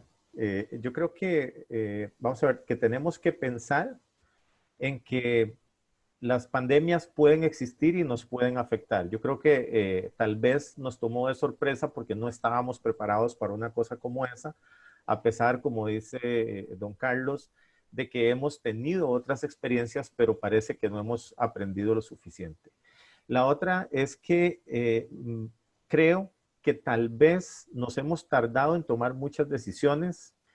Siento que los sistemas de salud, especialmente en sus sistemas de información, han quedado debiendo, y entonces por eso se dificulta tomar decisiones, precisamente porque no tenemos datos de calidad en el momento que se ocupan, o en algunos momentos también pensaría yo en esa atomización que podría existir en algunos sectores que tienen que trabajar sobre el sector salud. Entonces, muy probablemente la incorporación de todos los actores, trabajar desde ya en tener buenos sistemas de información, en tener capacidades de tomar decisiones más prontas, tiene que ser. Y la otra, por supuesto, es que tenemos que volver los ojos a los determinantes sociales de la salud. Y si trabajamos desde los determinantes, porque muy bien lo decía don Carlos, el problema es que tenemos un incremento enorme en la pobreza, producto del efecto económico, y eso entonces multiplicó el efecto que de por sí ya iba a tener la COVID. Entonces, digamos que se sumaron cosas precisamente porque no hemos trabajado lo que es la estructura social sobre la cual se tiene que fundamentar cualquier sistema de salud. Muchas gracias. ¿Se quieren agregar algo? Yo pienso que estoy de acuerdo totalmente con Juan José. Agregaría lo siguiente.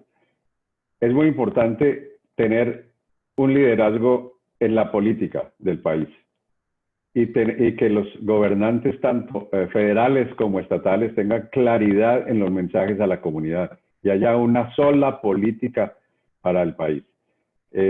Bien sea con todas las inconvenientes y todas las cosas, pero que sea una política única que pueda después medirse en el tiempo el impacto de esa política. El otro punto muy importante es incrementar la inversión en salud. Si nosotros no incrementamos la inversión en salud y en prevención y promoción y en los sistemas de vigilancia, mejorarlos y adecuarlos técnicamente, en cualquier elemento, en cualquier momento de una pandemia o una fuerte epidemia, vamos a estar en lo mismo. Fíjense que desde que se detecta el primer caso hasta que las redes de laboratorio en los países se expanden y desarrollan todo el contexto de las PCRs y todas estas cosas, pasaron prácticamente 2 a 3 meses. Y aún muchos países tienen esa debilidad y no tienen un número de pruebas suficiente que les sirva de sustento y de evidencia científica para desarrollar las intervenciones. Y el otro punto importante es que a nivel de las sociedades científicas y las universidades deben tener un rol más participativo en la educación a las comunidades y en la educación al personal de salud en cómo enfrentar estos retos y además cómo trabajar intersectorialmente. El sector salud no puede seguir aislado del contexto pensando que la salud es solamente responsabilidad del ministerio y de la Secretaría de Salud, sino que debe buscar esas alianzas estratégicas que permitan desarrollar bien el contexto de una salud única y muy aliado al concepto de desarrollo y al concepto de bienestar. Si seguimos independientes y aislados, cada que llegue una pandemia nos va a arrasar porque siempre estamos acostumbrándonos a trabajar, primero, independientemente sin los otros sectores, y segundo, pensando siempre en una medicina reparadora. Grandes inversiones en hospitales, los vamos a necesitar, necesitamos hospitales de tercer nivel, de segundo nivel, de primer nivel, pero el foco de la medicina nuestra no puede ser una medicina basada en la reparación del daño, sino en la prevención del daño. Mientras no hagamos esto, vendrá otra pandemia y las lecciones aprendidas se irán rápidamente en el agua. Muy bien, tengo una retroalimentación a eso que mencionas la política.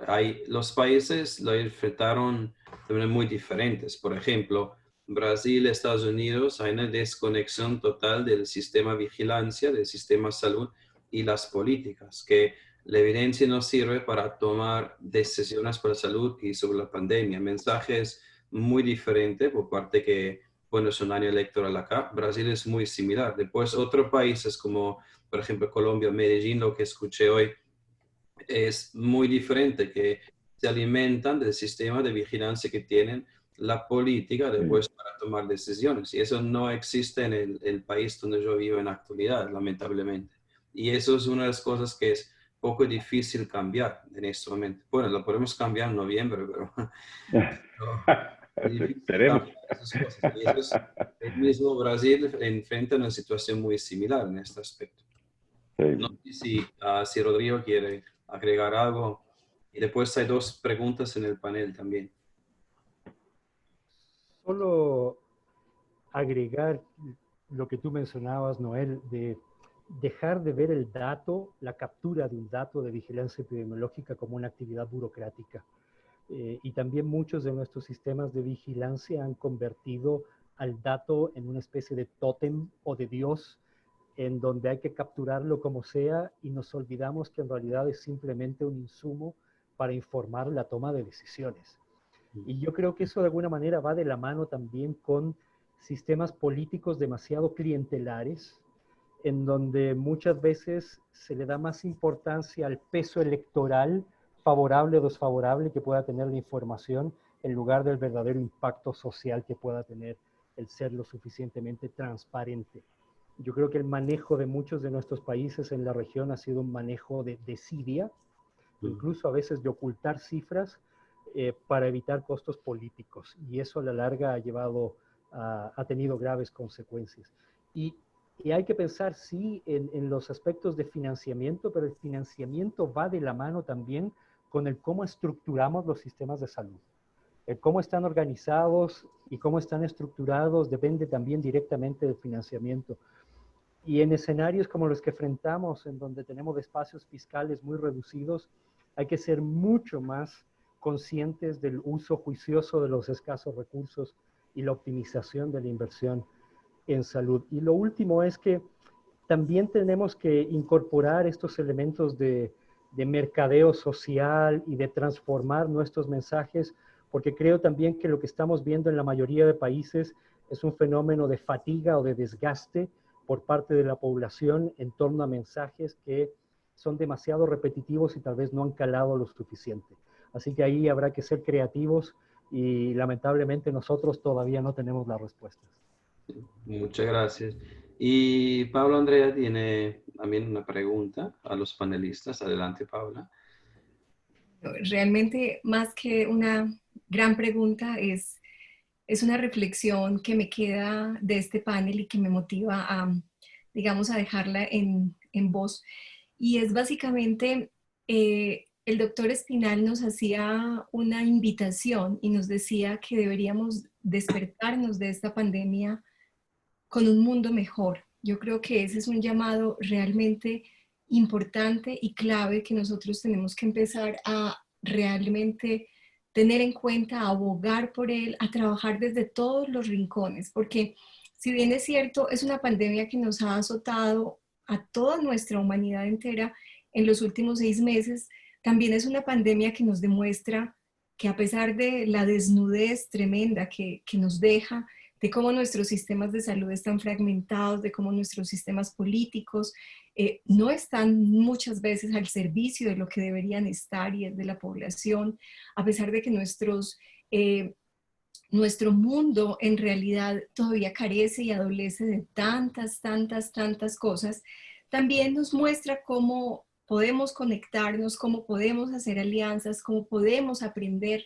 Esta mañana veíamos la cantidad de investigaciones que se pueden hacer en tiempo récord, de esfuerzos ingentes por adelantar vacunas que normalmente tardarían años, pero que con voluntad se puede. Entonces, en realidad, esa invitación que nos deja el doctor Espinal es absolutamente importante, que no la olvidemos, y cómo nosotros desde la academia, como organización, como AMNET, realmente podemos estar allí acompañando a esa transformación de ese mundo mejor. Yo sueño con que cuando terminemos y despertemos de esta tormenta, de esta pesadilla, realmente salga el sol, y que ese sol del cual ayer hablábamos en una de las conferencias inaugurales que hacía el doctor Ceballos, realmente cuando pasa la tormenta saldrá el sol, pero ese sol depende qué tanto trabajemos ahorita para que realmente sea un sol que brille y que sí nos ilumine, y nos ilumine a todos de manera equitativa.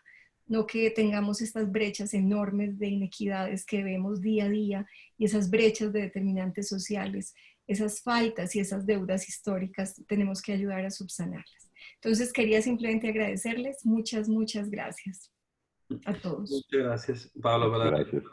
para esta retroalimentación. Hay una pregunta del chat que era para Guillermo, pero podemos hablar todo un poco, que pregunta qué diferencias hay entre una cuarentena de una cuarentena inteligente. Porque hablamos mucho de cuarentena inteligente, pero no sé si la cuarentena es inteligente o las personas deben ser inteligentes. Así no sé qué opinan de la cuarentena inteligente. Sí, ese es un muy buen punto, Noel. Definitivamente las personas son las que tienen que ser inteligentes a la hora de adoptar la cuarentena. Muy probablemente a lo que se refería Guillermo era precisamente a esas fases con las que se fue desarrollando las restricciones o las aperturas en el país, que creo que así se ha ido trabajando. Rodrigo mismo también lo decía, digamos un poco esto de la danza y el martillo.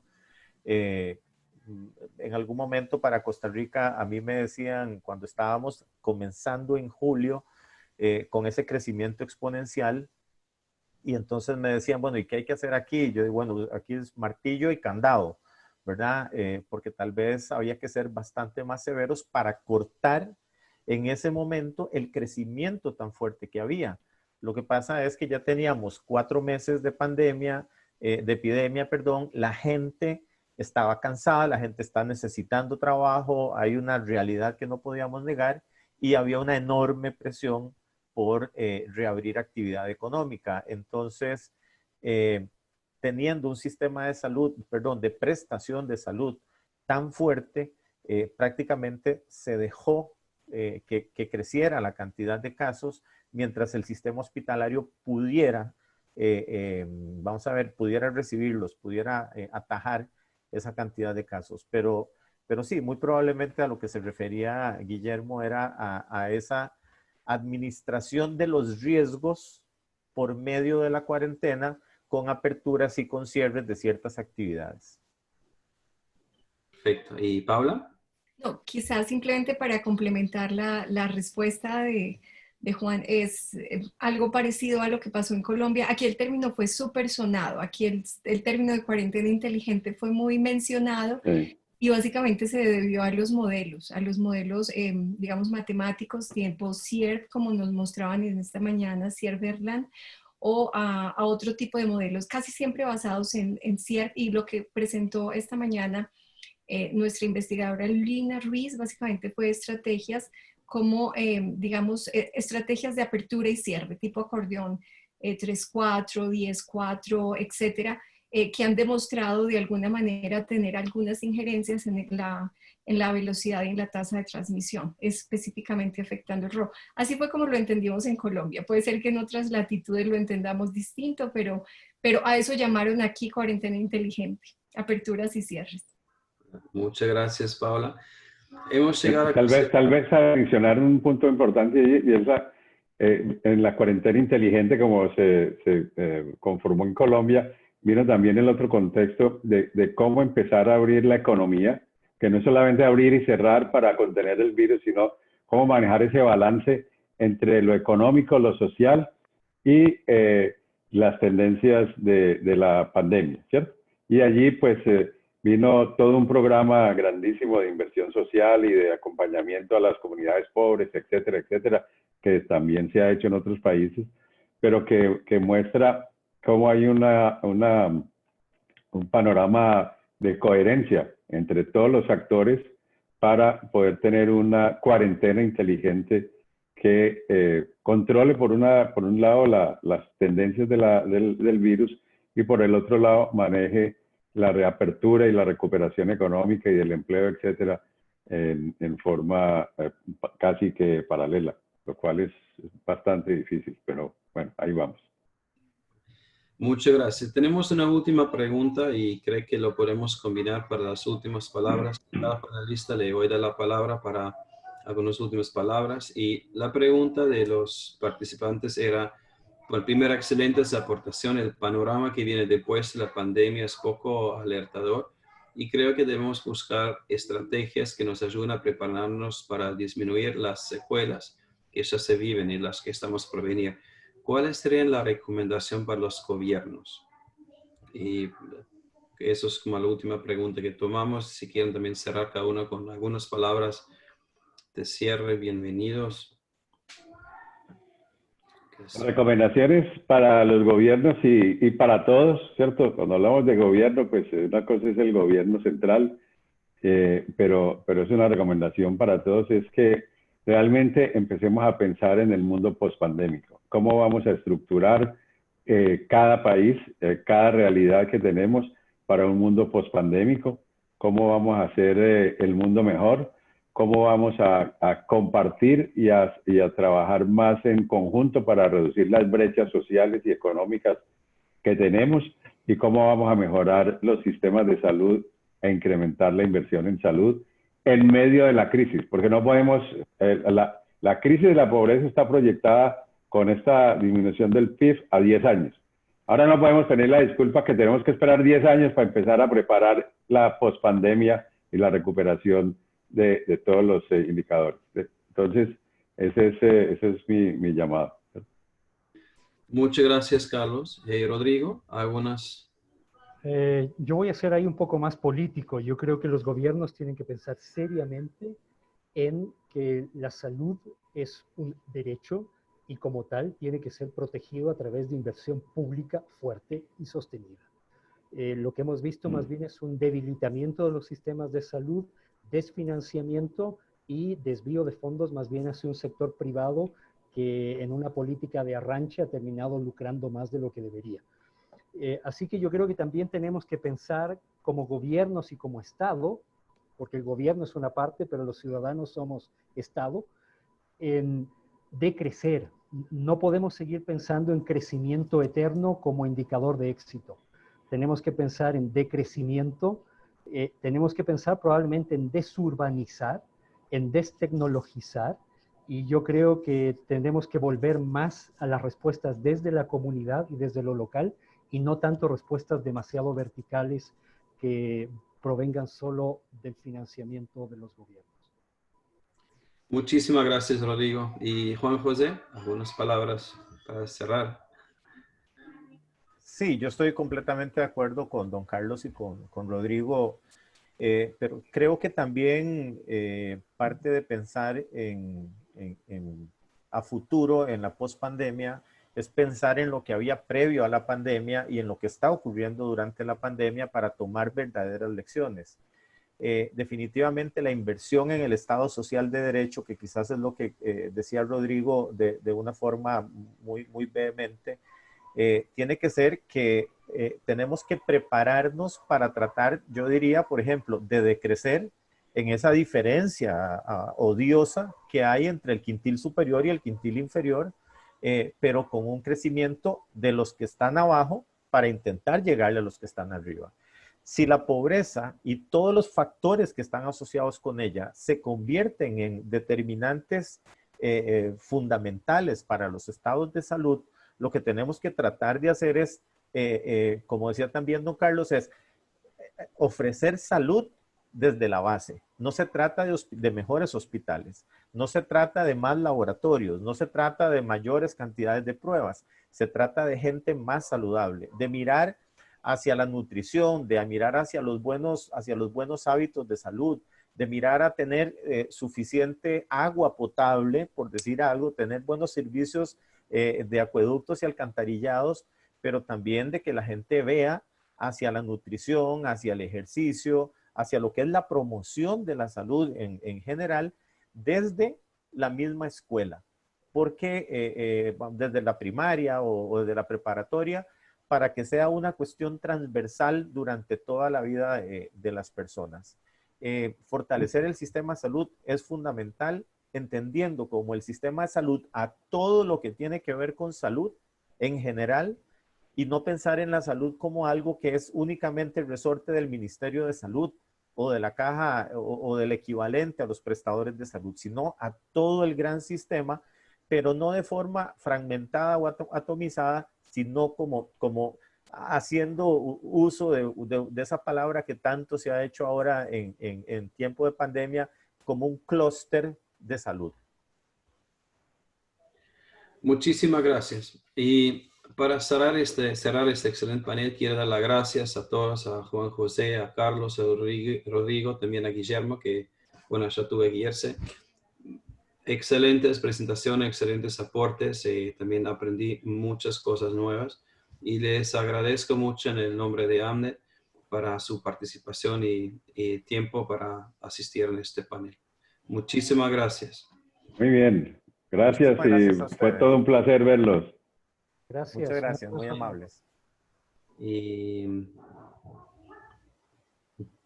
bien, Paula, no sé si quieres anunciar un poco del programa de la tarde. Claro que sí. Nos vemos entonces en 2 horas. Muchísimas gracias por haber acompañado este espacio. Gracias, doctor Noel Barengo, por haberlo liderado de una manera tan especial. Les recordamos que tenemos en este momento una pausa hasta las 5 de la tarde, hora Colombia, 6 de la tarde, hora Miami. Y nos veremos entonces para que conversemos acerca de nuestro último panel que se titula Vigilancia epidemiológica, modelación y aprendizajes de la pandemia por COVID-19. En este espacio contaremos con la intervención de la doctora Claudia Huguet de Colombia, del Instituto Nacional de Salud, el doctor Boris Rodríguez de Colombia, del Instituto de Física de la Universidad de Antioquia, la doctora Andrea Perinetti desde Argentina, desde la Universidad de Mar del Plata, y la doctora Ruby Trejo, quien nos estará acompañando desde Miami. Es un espacio moderado por nuestra colega del board de AMNET, Tatiana Mesadri. Así que les esperamos y les recordamos que pueden darse una pasadita también por las salas virtuales donde están alojados los diferentes pósters. Estas salas continúan abiertas durante todo el tiempo de nuestra conferencia y van a estar de manera posterior adicionalmente. Les esperamos entonces a las más o menos 1:30 por este mismo espacio. Gracias a todos y feliz tarde. Muchas gracias a ti.